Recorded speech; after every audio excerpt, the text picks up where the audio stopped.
जब हम passive investing की बात करते हैं तो मोस्ट इन्वेस्टर्स ये चार इंडेक्सेस को प्रेफर करते हैं। Nifty 50, Nifty next 50, Nifty mid cap 150 और निफ्टी स्मॉल कैप 250।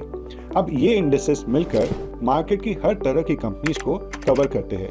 इसीलिए किसी भी सिंपल पैसिव स्ट्रैटेजी के लिए ये एक सॉलिड फाउंडेशन का काम करते हैं। लेकिन यहाँ एक सबसे बड़ा सवाल आता है, अगर आपको इन इंडेक्सेस में इन्वेस्ट करना हो तो किस प्रपोर्शन में इन्वेस्ट करना चाहिए? क्या आपको इन सब में बराबर एलोकेशन करना चाहिए या फिर आपको निफ्टी 50 और निफ्टी नेक्स्ट 50 पर ज्यादा फोकस करना चाहिए क्योंकि इनमें बड़ी कंपनीज होती है, या फिर मिड और स्मॉल कैप में ज्यादा इन्वेस्ट करना सही रहेगा ताकि आपको हायर रिटर्न्स मिल सके?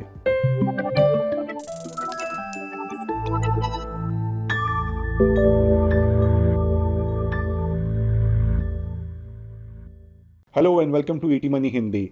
इस वीडियो में हम आपको पैसिव इन्वेस्टिंग के लिए बेस्ट कॉम्बिनेशन बताएंगे जिसमें ये चारों इंडेक्सेस शामिल है। अगर आपके पास पहले से पैसिव पोर्टफोलियो है या आप एक नया पैसिव पोर्टफोलियो बनाना चाहते हैं तो ये वीडियो आपके लिए बहुत ज़रूरी है, इसीलिए इस वीडियो को एंड तक ज़रूर देखिए। अब इस वीडियो की सबसे खास बात यह है कि हमने इस वीडियो में बहुत डिटेल्स में रिसर्च की है। हमने सिर्फ 5, 10 या 15 साल का नहीं बल्कि 20 सालों का डेटा एनालाइज किया है। अप्रैल 2005 से मिड कैप और स्मॉल कैप का डेटा अवेलेबल है, इसलिए हमने उसी पॉइंट से आज तक का फुल पीरियड कवर किया है। इसके अलावा हमने एनालिसिस में लमसम और एसआईपी दोनों टाइप की इन्वेस्टमेंट्स को भी इंक्लूड किया है ताकि जो रिजल्ट इससे निकल कर आए वो ज़्यादा रिलायबल हो और हर तरह का मार्केट फेजेस में काम कर सके। चलिए अब सबसे पहले ये समझते हैं कि हमने ये एनालिसिस कैसे किया है। हमने इस एनालिसिस को दो पार्ट्स में डिवाइड किया है, लमसम और एसआईपी। लमसम कैलकुलेशन के लिए हमने पिछले 20 सालों के चारों indexes Nifty 50, next 50, mid cap 150 और स्मॉल कैप 250 इनके टीआरआई वेरिएशन के डेली लेवल्स को यूज किया है। अब एसआईपी के लिए हमने मंथली लेवल्स को कंसिडर किया है। अब क्योंकि मिड और स्मॉल कैप इंडेक्सेस के लिए 20 साल पुराने पैसिव फंड्स अवेलेबल नहीं थे, इसलिए हमने इन चारों इंडेक्सेस के लिए अपना खुद प्रॉक्सी फंड क्रिएट किया है। इसके लिए हमने शुरू में हर फंड की एनएवी 10 रुपये रखी और जैसे जैसे पिछले 20 सालों में इंडेक्स मूव हुआ वैसे वैसे हमने एनएवी को भी चेंज किया। सिंपल शब्दों में कहे तो हमारे प्रॉक्सी फंड्स ने इंडेक्सेस की मूवमेंट को परफेक्टली कॉपी किया है। यहाँ आपको एक बात ध्यान रखनी पड़ेगी, रियल लाइफ में पैसिव फंड्स में थोड़ा ट्रैकिंग एरर होता है, मतलब वो अपने इंडेक्स को 100% परफेक्टली कॉपी नहीं कर पाते। इसके बाद हमने इन फंड्स को यूज करके 3 अलग अलग कॉम्बिनेशंस बनाए। पहला है बैलेंस्ड कॉम्बिनेशन। अब इसमें हमने चारों फंड्स में बराबर पैसा लगाया, यानी हर फंड में 25-25-25%। दूसरा है अग्रेसिव कॉम्बिनेशन। इसमें हमने मिड और स्मॉल कैप में ज़्यादा यानी 35% और 35% एलोकेशन किया और निफ्टी 50 और निफ्टी नेक्स्ट 50 में सिर्फ 15-15%। तीसरा है कॉन्जर्वेटिव कॉम्बिनेशन। यहाँ हमने निफ्टी 50 और निफ्टी नेक्स्ट 50 में हायर एलोकेशन किया 35-35% का और मिड कैप और स्मॉल कैप में सिर्फ 15-15% एलोकेट किया। कैलकुलेशन के लिए हमने लमसम के केस में माना कि हमने 1 लाख रुपए इन्वेस्ट किए थे और एसआईपी के केस में हमने 10,000 रुपए हर महीने की इन्वेस्टमेंट शुरू की थी। दोनों ही केस में हमने पोर्टफोलियो को हर साल रीबैलेंस किया ताकि एलोकेशन वापस वहीं आ जाए जो हमने स्टार्टिंग में डिसाइड की थी। फिर हमने इन तीनों पोर्टफोलियो के रिटर्न्स, वोलेटिलिटी को कंपेयर किया। चलिए सबसे पहले देखते हैं कि अगर 20 साल पहले लमसम इन्वेस्ट करते तो ये तीनों पोर्टफोलियो कैसे परफॉर्म करते।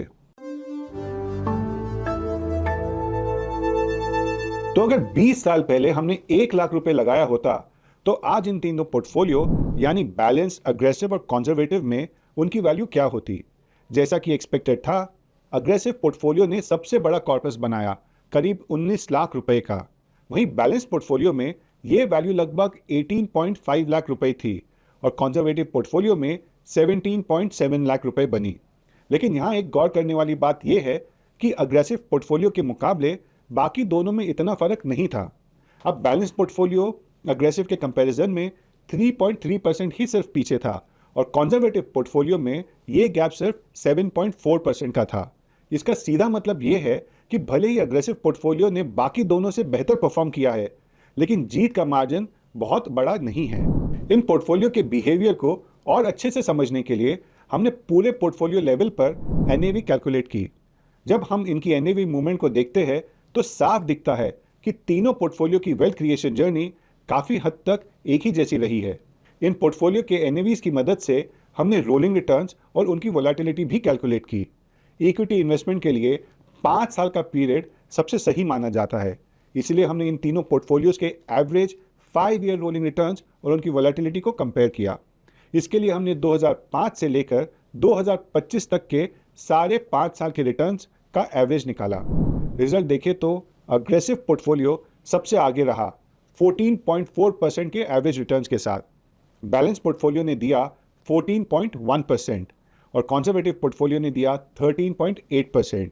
अब यहाँ भी इन रिटर्न्स में कोई बहुत बड़ा फर्क नहीं है। अब बात करते हैं कि इन रिटर्न्स पर वोलेटिलिटी कैसी रही। इसके लिए हमने स्टैंडर्ड डिविएशन को यूज़ किया है। जितना ज़्यादा स्टैंडर्ड डिविएशन होगा उतना ज़्यादा रिस्क। जैसे हमने सोचा था, अग्रेसिव पोर्टफोलियो में सबसे ज़्यादा वोलेटिलिटी थी और कंजर्वेटिव में सबसे कम, लेकिन यहाँ रिटर्न्स की तरह गैप छोटा नहीं था, वोलेटिलिटी में काफ़ी बड़ा गैप था। अग्रेसिव पोर्टफोलियो कंजर्वेटिव के मुकाबले 25% ज़्यादा वोलेटाइल रहा, यहाँ तक कि बैलेंस पोर्टफोलियो भी 12% ज़्यादा वोलेटाइल रहा। तो हम ये कह सकते हैं कि अग्रेसिव पोर्टफोलियो रिटर्न्स तो थोड़े ज़्यादा देते हैं, लेकिन उनके लिए आपको रिस्क भी काफ़ी ज़्यादा उठाना पड़ता है। अब अगर हम रिस्क एडजस्टेड रिटर्न्स की बात करें तो यहाँ भी कहानी सेम है। इसे निकालने के लिए हमने 5 साल के एवरेज रिटर्न्स को उनकी वोलेटिलिटी यानी स्टैंडर्ड डिविएशन से डिवाइड किया। रिस्क एडजस्टेड रिटर्न्स जितना ज़्यादा हो, परफॉर्मेंस उतना बेहतर माना जाता है और इस मेट्रिक पर कंजर्वेटिव पोर्टफोलियो सबसे बेस्ट साबित हुआ।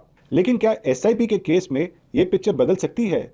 चलिए इसे देखते हैं अपने अगले सेक्शन में। पर आगे बढ़ने से पहले अगर आपने अभी तक हमारे चैनल को सब्सक्राइब नहीं किया है तो ज़रूर कर ले, और हाँ, बेल आइकन प्रेस करना ना भूले ताकि हमारे कोई भी नया वीडियो आप मिस ना करें।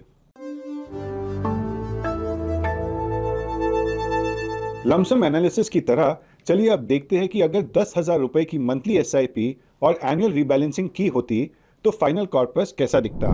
यहाँ भी अग्रेसिव पोर्टफोलियो ने सबसे बढ़िया परफॉर्म किया है। 24 लाख की टोटल इन्वेस्टमेंट पर इसने 1.48 करोड़ का कॉर्पस बनाया। इसके बाद बैलेंस पोर्टफोलियो ने बनाए लगभग 1.41 करोड़ और कंजर्वेटिव पोर्टफोलियो ने डिलीवर किया करीब 1.33 करोड़। अगर हम अग्रेसिव पोर्टफोलियो से कंपेयर करें तो बैलेंस पोर्टफोलियो 5% पीछे रहा और कंजर्वेटिव पोर्टफोलियो लगभग 10%। यहाँ भी ये गैप बहुत बड़ा नहीं था। अगर हम इन तीनों पोर्टफोलियोज की एनएवी मूवमेंट को देखें तो वहाँ भी पिक्चर काफ़ी हद तक सेम है। तीनों पोर्टफोलियो लगभग साथ साथ ही मूव करते हैं। अगर हम एसआईपी रिटर्न्स कैलकुलेट करें तो वहाँ भी इन तीनों में कोई बहुत बड़ा फर्क नहीं दिखा। 15.9% सालाना रिटर्न्स के साथ अग्रेसिव पोर्टफोलियो सबसे आगे था। 15.5% के साथ बैलेंस पोर्टफोलियो दूसरे नंबर पर और 15% के साथ कंजर्वेटिव पोर्टफोलियो तीसरे नंबर पर। अब चलिए इन पोर्टफोलियोज की वोलेटिलिटी देखते हैं।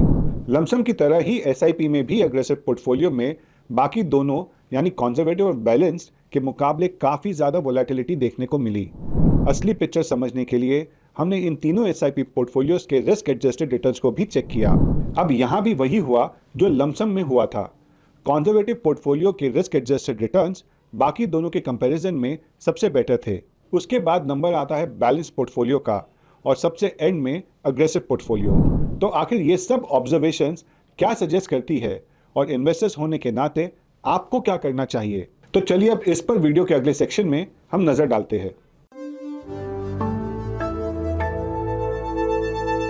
इस वीडियो में हमने उन 3 पोर्टफोलियोज के लॉन्ग टर्म परफॉर्मेंस कंपेयर किए जो मार्केट के 4 बड़े इंडेक्सेस से मिलकर बने थे। हमने ये एनालिसिस लमसम और एसआईपी दोनों के लिए किया।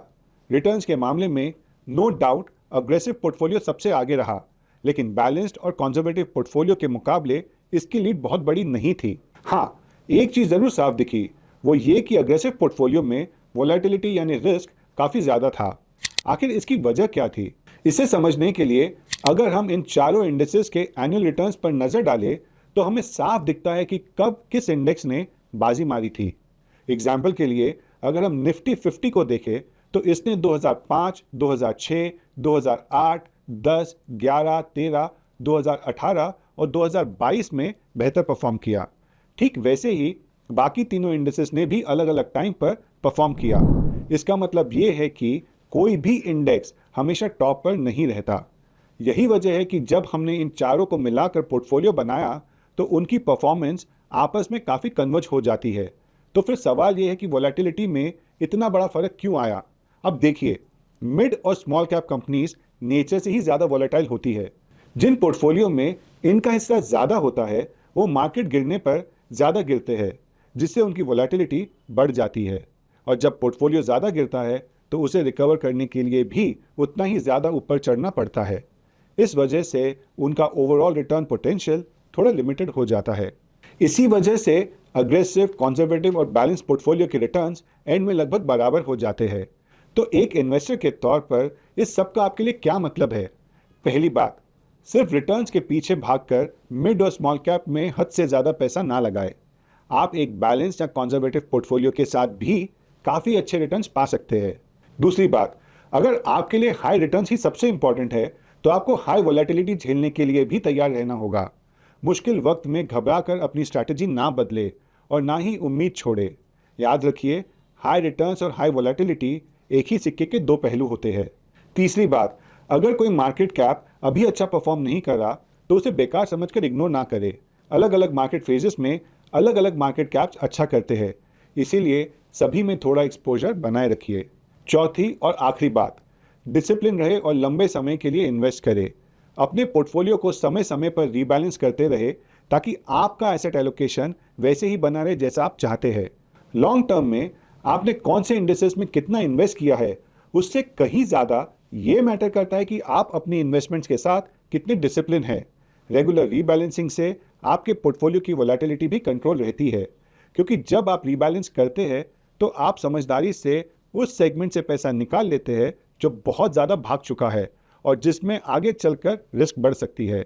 क्या आप जानते हैं कि ईटी मनी ऐप पर आप अपने पोर्टफोलियो को बहुत आसानी से रीबैलेंस कर सकते हैं? तो आज ही इस फीचर को ज़रूर चेक कीजिए। और इसी के साथ हम इस वीडियो के एंड पर आ गए हैं। उम्मीद है कि आपको ये जानकारी हेल्पफुल लगी होगी। इस वीडियो को लाइक और शेयर ज़रूर कीजिए। हमें कमेंट में भी बताइए कि ये वीडियो आपको कैसा लगा। हम आपसे जल्द ही मिलेंगे एक और इंसाइटफुल वीडियो के साथ। Mutual fund investments are subject to market risks. Read all scheme related documents carefully.